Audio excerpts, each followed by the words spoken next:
اس میں تین چیزیں ہیں، یعنی اس تعریف کے تین حصے ہیں۔ پہلے حصے میں ملکہ بھی چاہیے، استحضار بھی چاہیے اور دلائل بھی چاہیے۔ دوسرے میں صرف استحضار چاہیے، دلائل ضروری نہیں۔ تیسرے میں صرف ملکہ چاہیے، صلاحیت چاہیے، اسکلز چاہیے، استحضار ضروری نہیں۔ تعریف کیا ہے؟ وہ شخص جو عقائد اہل سنت کو دلائل کے ساتھ جانتا ہو اور موجودہ ضرورت کے مسائل کا اسے استحضار ہو اور پیش آمدہ مسائل کا حل نکالنے کی اس میں صلاحیت ہو تو وہ شخص عالم کہلاتا ہے۔ اب اس میں تین باتیں میں نے کہیں۔ سب سے پہلے عقائد اہل سنت کو دلائل سے جانتا۔ یہاں صرف عقائد جاننا کافی نہیں، اس کی دلیل بھی معلوم ہو سکتی، کیونکہ عقیدے میں تقلید نہیں چلتی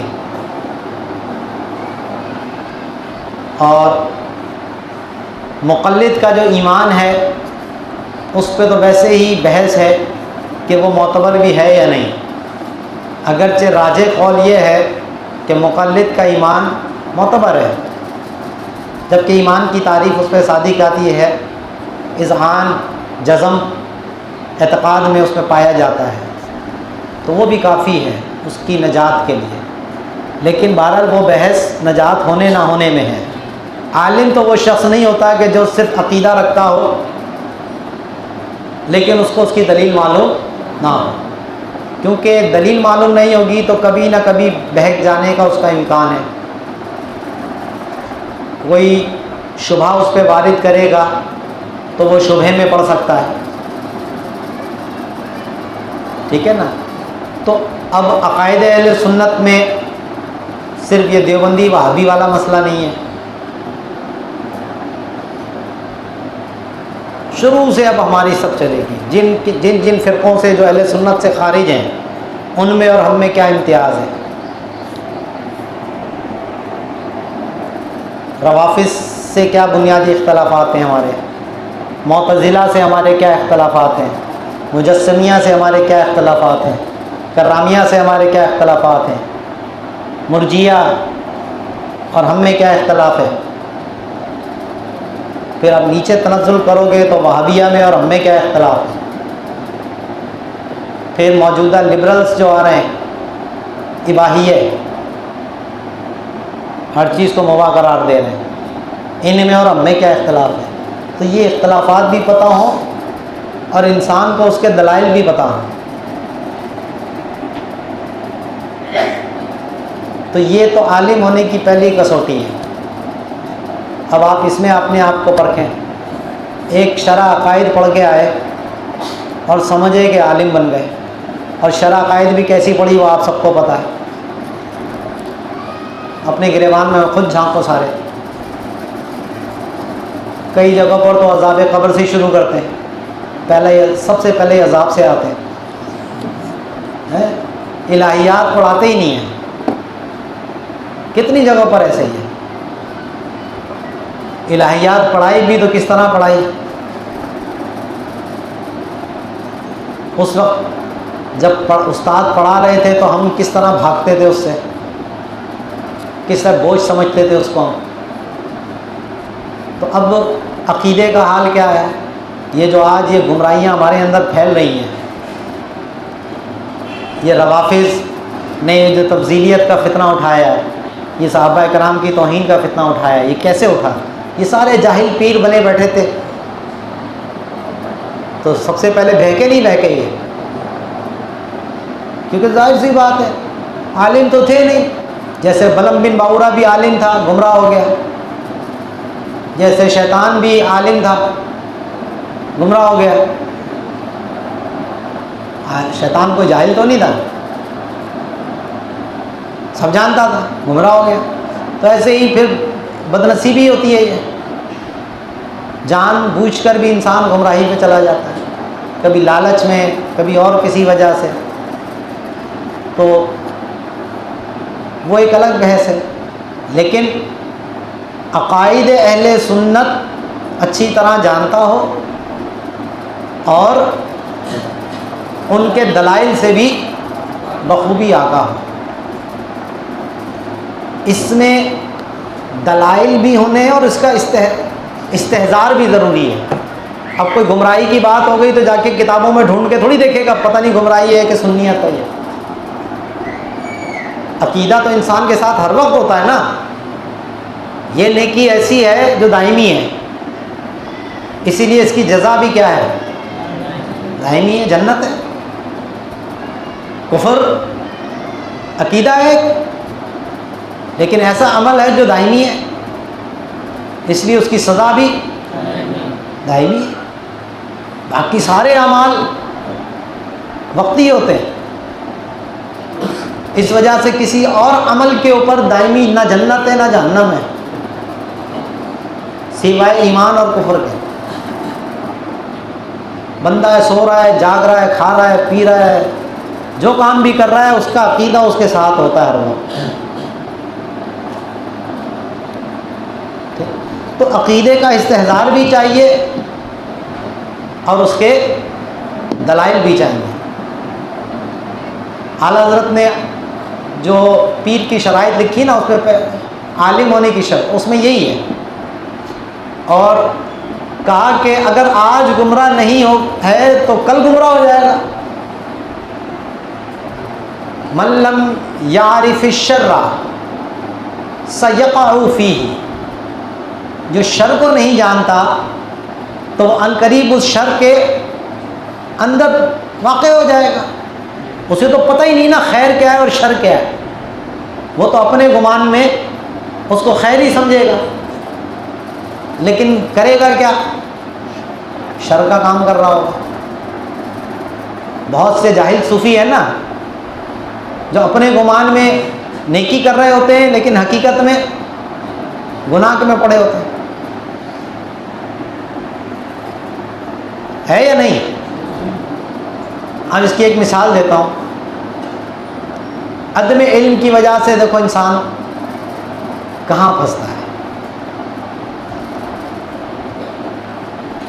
ایک پیر صاحب تھے، انہوں نے اپنے مریدوں کے لیے کچھ سوالات مرتب کیے نیکی پہ ابھارنے کے لیے. مقصد ان کا اچھا تھا تاکہ ان کے مریدین ان سوالوں پہ عمل کریں. بھئی آج آپ نے 5 وقتہ نماز باجماعت پڑھی، آج آپ نے چاش اشراق کی نماز پڑھی، آج آپ نے درود پاک پڑھا، آج آپ نے یہ کیا، آج آپ نے یہ کیا. اس طرح کے انہوں نے سوالات مرتب کیے اور اپنے مریدوں کو کہا کہ اس کو آپ نے بھر کے فارم جمع کرانا ہے ان کے ذمہ دار کے پاس. تو اب اس پہ کیا لکھا ہوا تھا؟ اس کی ہیڈنگ تھی ولی بننے کا نسخہ. کیا ہیڈنگ تھی؟ اب آپ کہیں بہت اچھا کام کر رہے تھے وہ تو. سمجھ آئی؟ اپنے مریدین کی تربیت کر رہے تھے، یہ کر رہے تھے. اس میں کوئی خرابی نظر آتی ہے آپ کو؟ نہیں. لوگوں کے عقیدے خراب کر رہے تھے، گمراہ کر رہے تھے. اب آپ علماء بیٹھے ہو، آپ کو بھی نہیں سمجھ ہے، میری بتا رہا ہوں، ٹھیک ہے. اب اہل سنت کا نظریہ یہ ہے کہ ولایت وہبی چیز ہے، جیسے نبوت وہبی چیز ہے، اللہ جس کو چاہے عطا کرتا ہے. اب تو سلسلہ بند ہو گیا. ایسے ہی ولایت بھی وہبی چیز ہے، کسب کے ذریعے انسان ولایت حاصل نہیں کر سکتا. یعنی اعمال کر کے کوئی یہ سمجھے کہ میں یہ عمل کر لوں تو میں اللہ کا ولی بن جاؤں، ایسا نہیں ہے۔ جیسے اعمال کر کے کوئی نبی نہیں بن سکتا، ایسے ہی اعمال کر کے کوئی ولی نہیں بن سکتا۔ تو نبوت بھی وہابی ہے، اور نبوت کو کسبی ماننا کفر ہے، اور ولایت بھی وہابی ہے، اس کو کسبی ماننا گمراہی ہے، اہل سنت سے خروج ہے۔ اعمال کے ذریعے ولایت کا دروازہ کھٹکھٹایا جاتا ہے، لیکن یہ ضروری نہیں ہے کہ عمل کرنے کے بعد ولایت مل ہی جائے۔ یہ جو ریاضات اور مجاہدات ہوتے ہیں، سلوک کی منازل طے کرائی جاتی ہیں، تو ہر سالک منزل پر نہیں پہنچتا، یعنی قرب خداوندی ہر ایک کو نہیں ملتا، وصل ہر ایک کے نصیب میں نہیں ہے۔ سلوک آپ کسب کے ذریعے کر سکتے ہو، لیکن منزل پہ پہنچنا یہ ہر ایک کے بس میں نہیں ہے۔ سمجھ رہے ہیں نا بات؟ وہ جو حدیث ہے من عاد لی ولیا فقد آذنتہ بالحرب، اس میں بھی دیکھو کیا فرمایا، لا یزال العبد یتقرب الی بالنوافل، بندہ نوافل کے ذریعے میرا قرب حاصل کرتا رہتا ہے، لا یزال حتی احببتہ،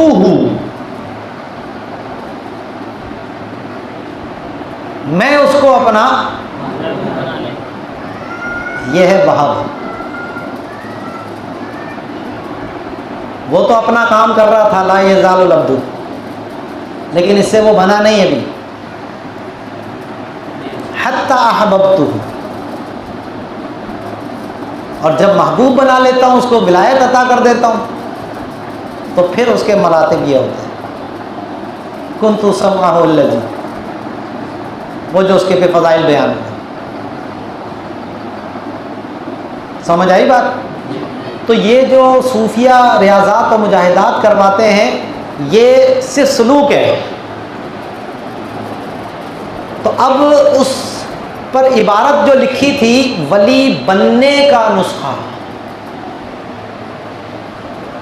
اس جملے کا مطلب کیا ہوا کہ اگر آپ ان باتوں پر عمل کریں گے تو ولی بن جائیں گے، تو ولایت کسبی ہو گئی۔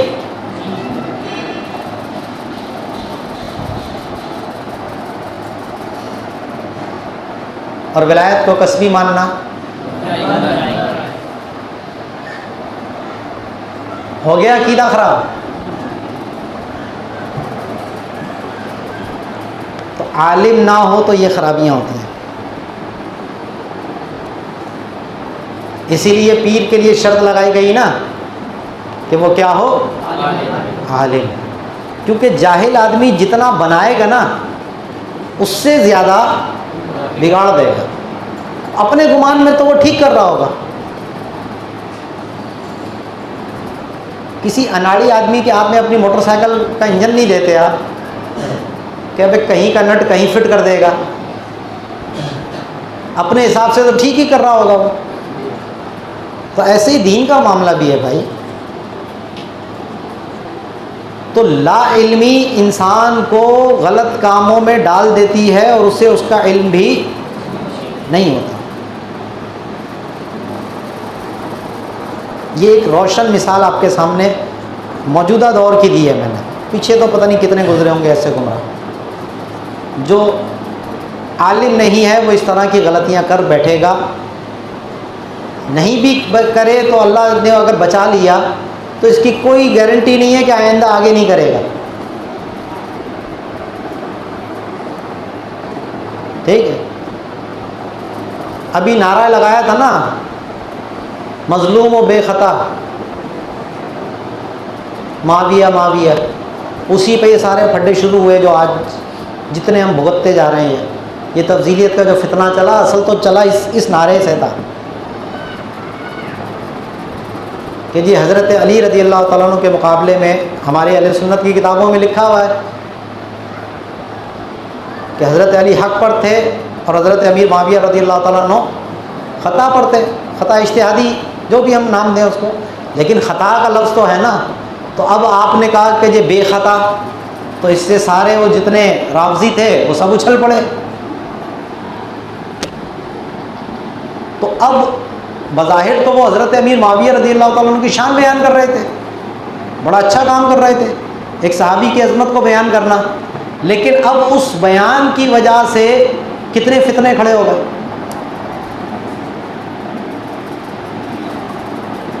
اب پھر اس کی تعویلیں شروع ہو گئیں، جی بے خطا سے مراد یوں ہے اور یوں ہے اور وہ ہے۔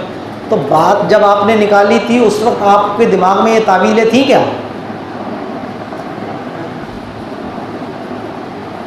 ظاہر سی بات ہے اگر اتنی تعویلیں ہوتی تو لفظ ہی ٹھیک نہ نکال لیتے۔ اب بعد میں تعویلیں ڈھونڈ رہے ہو تو بعد میں تعویل ڈھونڈنے سے کوئی فائدہ نہیں ہوتا۔ یا تو بندہ کہے کہ جی میں اتنا فصیح و بلیغ ہوں کہ جب میں کہتا ہوں تو سوچ سمجھ کے کہتا ہوں ساری چیزیں، تو پھر تو ہم کہیں ہاں یار واقعی بہت کمال کے آدمی ہیں، انہوں نے لفظ بے خطا جو کہا تھا تو یہ سارے پہلو غور کر کے پھر کہا تھا حضرت نے۔ اب مریدین کا کام کیا ہے؟ حضرت کی ہر بات کو صحیح ثابت کرنا۔ اب لگے پڑے، ادھر سے وہ دشمن حملے کر رہا ہے، ہوا نا؟ ابھی بچے کی شادی کی، ابے کرنی ہی نہیں چاہیے تھی، اب جب ادھر سے توپوں کا فائر ہوا کی تعویل پہ اس کی حمایتی کود پڑے، لیکن بات نہیں بنی، کہنا پڑا نا بھائی غلطی ہو گئی، یہ تو مجبوری میں نے کیا تھا، میں کوئی اس کا قائل نہیں ہوں، میں کوئی یوں نہیں ہوں، میں کوئی وہ نہیں ہوں۔ جان جبھی چھوٹی نا، اگر وہ یہ نہ ریکارڈ کراتا ویڈیو تو دھڑا دھڑ فائرنگ ہوتی رہتی، وہ ادھر سے کرتے یہ ادھر سے تعویلیں کرتے۔ تو بھائی تعویل در تعویل سے پھنسنے کی ضرورت کیا ہے؟ سیدھا کہہ دو یوں ہو گیا بھائی ٹھیک ہے، ختم ہو گئی بات۔ جب آپ تعویل پہ جاتے ہو تو یہ جتنے گمراہ تھے دیوبندی، کیا تھا ان کا معاملہ؟ غلط عبارتیں نکل گئی تھی نا ان سے، توبہ کر لیتے، رجوع کر لیتے، ختم ہو جاتی بات۔ لیکن وہی جو ہوتے ہیں نا آس پاس حواریین، وہ کہتے ہیں حضرت سے غلطی کیسے ہو سکتی ہے؟ یعنی زبان سے تو یہ کہتے ہیں کہ صرف نبی معصوم ہیں، فرشتے معصوم ہیں، لیکن عملی طور پر ہر مرید آج اپنے پیر کو معصوم سمجھ رہا ہے۔ بھائی حضرت سے غلطی کیسے ہو سکتی ہے؟ بھائی کیوں نہیں ہو سکتی؟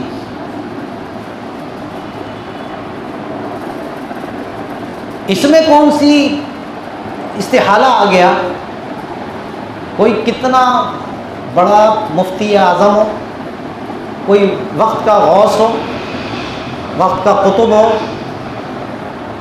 کوئی بہت محدث کبیر ہو، کوئی فلاں ہو، کوئی فلاں ہو، غلطی سب سے ہو سکتی ہے۔ معصوم عن الخطا کوئی نہیں۔ جب ہم کہہ یہ رہے ہیں تو عمل بھی اسی پہ ہونا چاہیے۔ پھر کیوں جب ہمارے کسی معتقد کی غلطی اگر ہمارے سامنے آئے تو ہم حق کو تسلیم نہیں کرتے، ہم فوراً نہیں اور ہم سے کیسے ہو گیا؟ تو سب سے بڑی گمراہی پھر یہیں سے شروع ہوتی ہے۔ ان دیوبندیوں کے ساتھ مسئلہ یہی ہوا سب سے بڑا۔ بھئی ایک طرف شان رسالت تھی، ایک طرف تمہارے پیر کی شان تھی، تو شان رسالت میں توہین گوارا کر لی، لیکن پیر کے استاد کی شان میں گستاخی نہ ہو جائے یہ گوارا نہیں، تو کتنا خسارے کا سودا کیا۔ تو ایسے ہی ہوتا ہے۔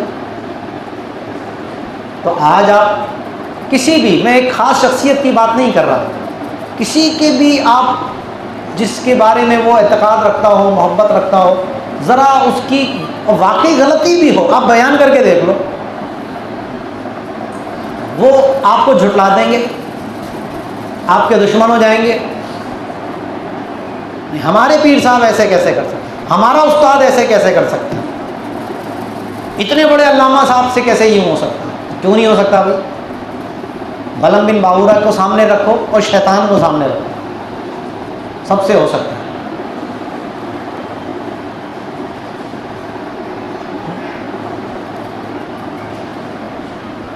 تو یہ نظریہ ہمارا ہونا چاہیے۔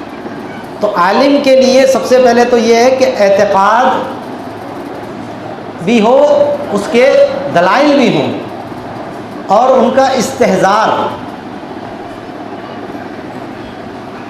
ظاہر ہے اگر یہ چیز تھی، استحضار نہیں ہوگا تو پھنس جائے گا کہیں پہ بھی۔ دوسرا اس کا تعریف کا جز ہے کہ جو اس کے موجودہ ضرورت کے مسائل ہیں۔ اب نماز عبادات فرض ہو گئی تو عبادات کے مسائل، اس کی صحت، اس کے فساد، اس کی کراہیت، ان سب کے بارے میں وہ کما حق ہو جانتا ہو۔ اسی طرح معاملات ہیں، نکاح ہے تو نکاح کے معاملات اس کو پتہ ہوں، حیض و نفاس کب مرد بتی کر سکتا ہے نہیں کر سکتا، طہارت کے یہ وہ سب چیزیں آ گئیں، بیوی کے حقوق کیا ہیں، شوہر کے حقوق کیا ہیں، ذمہ داریاں کیا ہیں، ٹھیک ہے۔ طلاق کے حوالے سے اس کو پتہ ہو کن الفاظوں سے طلاق ہوتی ہے، کیا ہوتا ہے، بیوی کب حرام ہو جاتی ہے نہیں ہو جاتی۔ ضرورت ہے نا یہ، اس کے بغیر وہ اپنے گمان میں طلاق ہوئی بھی اور وہ بیوی سے جمع کرنے میں لگا پڑا اپنے گمان کے مطابق، جیسے جوہلا کا حال ہوتا ہے۔ خرید و فروخت تو کرتا ہوگا نا، تو تجارت کے مسائل آتے ہیں اس کو، بے فاسد کیا ہوتی ہے، بے باطل کیا ہوتی ہے، بے مکروہ کیا ہوتی ہے۔ اب یہ ان پیروں کو پتہ ہوتی ہیں چیزیں، بے باطل، بے فاسد، بے مکروہ میں فرق کیا ہوتا ہے انہیں پتہ ہوتا ہے؟ بھائی خرید و فروخت تو کرتے ہوں گے نا، یہ تو ضرورت ہے نا۔ اوکے جی حضرت نوکری نہیں کرتے، کہیں یہ نہیں کرتے، ہاں نذرانے آتے ہیں حضرت کے پاس، چلو اجارے کے مسائل سیکھنا ضروری نہیں، لیکن لوگوں کو خود تو اپنے ملازمتوں پہ رکھا ہوگا، کن چیزوں سے اجارہ فاسد ہوتا ہے، ملازم سے کیا کام لیا جا سکتا ہے، کیا نہیں لیا جا سکتا، یہ سب آ گئے، حضر والی باہت کے مسائل آ گئے، یہ سب استحضار ہو اس کا۔ اب نماز پڑھ رہا ہے، نماز میں غلطی ہو گئی تو اب یہ کہے گا کتاب کھول کے دیکھ کر آتا ہوں نماز بچی کہ نہیں بچی، یا اسی وقت نماز ٹھیک کرنی ہے اس نے۔ تو بعض لوگ یہ کہتے ہیں جی کتاب سے دیکھ کر مسئلہ نکال سکے بس اتنا کافی ہے۔ تو بھائی جو موجودہ جس وقت ضرورت ہے اس کی، اس وقت کتابیں کہاں سے لائے گا وہ؟ اس وقت تو فوری عمل کرنا ہے، تو وہ فوری عمل کیسے ہوگا؟ جب اس کا استحضار ہو، اس کو یاد بھی ہو۔ اگر یاد نہیں ہے، پڑھا تھا لیکن ہاں فتاوی رضویہ میں پڑھا تو تھا، بعض ایسے بھی ملتے ہیں وہ حضرت نے پوری فتاوی رضویہ پڑھی ہوئی ہے، اچھا ماشاءاللہ بھائی پوری فتاوی رضویہ کے، اب دو مسئلے پوچھو وہ چوکے چھکے لگاتا ہے وہ بندہ، انہوں نے بھی پڑھی ہے بس صرف یہ کتاب پڑھی ہے۔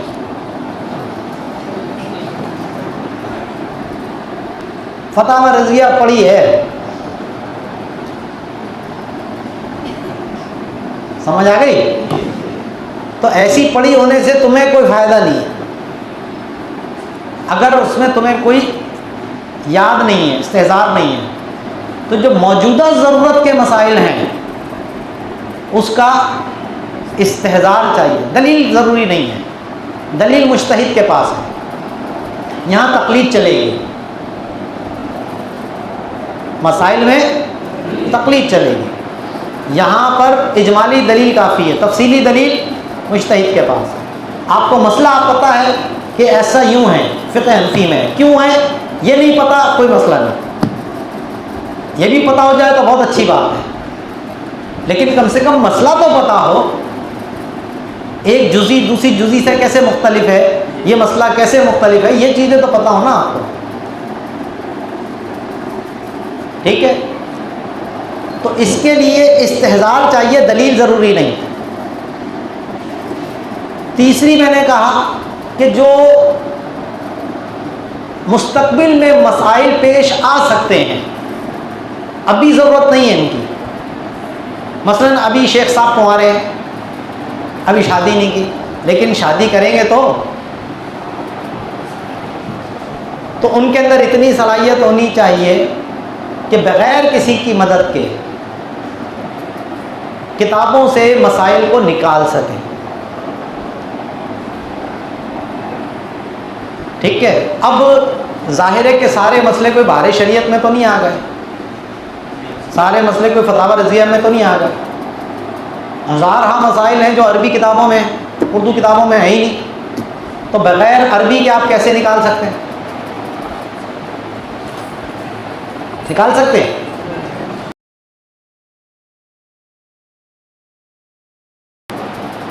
تو بعض لوگوں نے بڑا آسان لے لیا کہ بھائی جب کتابوں سے مسئلے نکالنے بس کافی ہے، یہ عالم ہو گیا. تو بھیا عالم تو وہ کتاب ہوئی جس میں کہ علم ہے، علم صفت ہے، ذات مال موصوف ہوتی ہے، ذات مال وصف ہے نا. تو وصف کسی اور کے پاس ہو، ذات یہ ہو، تو وہ اس کے ساتھ موصوف کیسے ہو سکتا ہے؟ عالم وہی ہوگا جس کے پاس علم ہوگا. علم کتاب میں ہے اور بندہ عالم کہلا رہا ہے. یہ کتاب سے دیکھ کے بتاؤں گا. تو تین چیزیں ہو گئی اس تعریف میں. عقائد اہل سنت کو دلائل کے ساتھ جانتا ہوں. نمبر 2، موجودہ ضرورت کے مسائل کا استحضار ہو اور مستقبل میں پیش آنے والے مسائل کی صلاحیت ہو، ملکہ ہو کہ وہ کسی کی مدد کے بغیر کتابوں سے ان مسائل کو حل کر سکے. یہ ہے عالم دین. اب اس کے پاس چاہے ڈگری ہو یا نہ ہو، ڈگری کوئی چیز نہیں. بہت سے سند یافتہ جاہل ہوتے ہیں اور بہت سے بغیر ڈگری والے بڑے عالم ہوتے ہیں. تو اب لوگوں نے اس عبارت کا مطلب یہ سمجھا کہ ڈگری کی تو اہمیت نہیں ہے، علم کی بھی کوئی اہمیت نہیں ہے، یعنی بغیر پڑھے ہی عالم بن جاؤ. تو اعلیٰ حضرت نے یہی فرمایا کہ باقاعدہ علم سیکھنا ضروری ہے. بے قاعدہ جو سیکھا، ادھر سے کچھ پڑھ لیا، ادھر سے کچھ پڑھ لیا، 2 باتیں اس سے سیکھ لیں، 2 باتیں اس سے سیکھ لیں، تو یہ کوئی عالم نہیں ہوتا.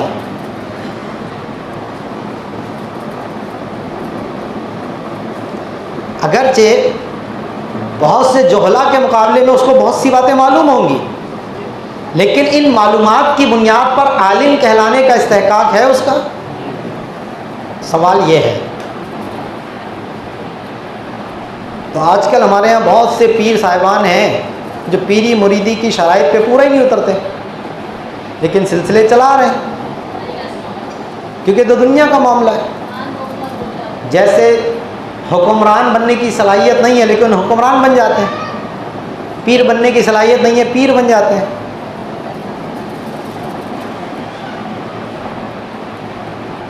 محتمم بن جاتے ہیں، متولی بن جاتے ہیں. جہلا ہی ہے نا سارے ہر جگہ ہمارے. تو ایسے یہ بھی ہے بھائی. تو دنیا میں تو چل رہا ہے، لیکن یہ دارالعمل ہے، دارالجزا نہیں ہے. جزا تو وہاں ملے گی، یہ تو پتہ وہاں چلے گا کہ جو عمل کر کے آئے ہیں وہ کسی قابل ہیں بھی یا نہیں ہیں.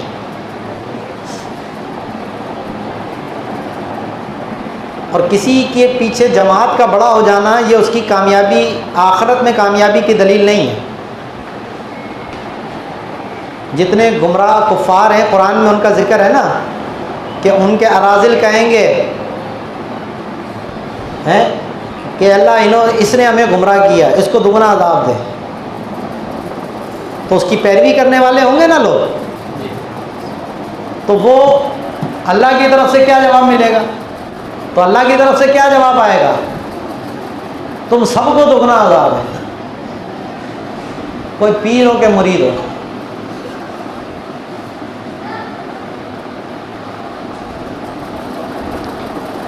اس لیے پہلی بات تو میری نصیحت کان کھول کے سنو، لکھ لو کہیں پر بھی، پوری زندگی تمہیں کام آئے گی۔ یہ دور ایسا نہیں ہے کہ کسی کے پیچھے آنکھ بند کر کے چلا جائے، ہر ایک کے عمل قول سب کو شریعت کے پیمانے پہ پرکھو، اگر وہ شریعت کے مطابق ہے اس کے پیچھے چلو، اگر آپ کو لگتا ہے کہ یہ بات شریعت سے ہٹ کر ہے اس سے فوراً بیزاری کا اظہار۔ ہمارا اہل سنت کا یہ امتیاز ہے، فخر ہے یہ ہمارا کہ ہم نظریات پہ چلتے ہیں، شخصیات پہ نہیں چلتے۔ ہم کہتے ہیں ہمارا نظریہ وہ ہے جو صحابہ سے چلا آ رہا ہے، ہم یہ نہیں کہتے فلاں فلاں فلاں سے چلا آ رہا ہے۔ اس لیے جو اس راستے سے ہٹا ہم نے اس کو چھوڑ دیا، جو اس راستے پہ چلا ہم اس کے ساتھ ساتھ ہیں۔ اگر ہم اعلیٰ حضرت کا نام لیتے ہیں، اگر ہم شیخ عبدالحق محدث دہلوی کا نام لیتے ہیں تو وہ اس لیے نہیں کہ ہم ان کے کوئی مقلدین ہیں، اس لیے کہ حق کو انہوں نے واضح کیا۔ ان کے مقابلے میں جو لوگ تھے وہ گمراہ تھے، بددین تھے، انہوں نے ان کے مقابلے میں آ کر حق کا ساتھ دیا، اس لیے ہم ان کی بات کرتے ہیں۔ تو اس لیے جو بھی ہے معصوم کوئی نہیں ہے، یہ نظریہ ہمیں کم از کم اپنا کلیئر کرنا ہوگا۔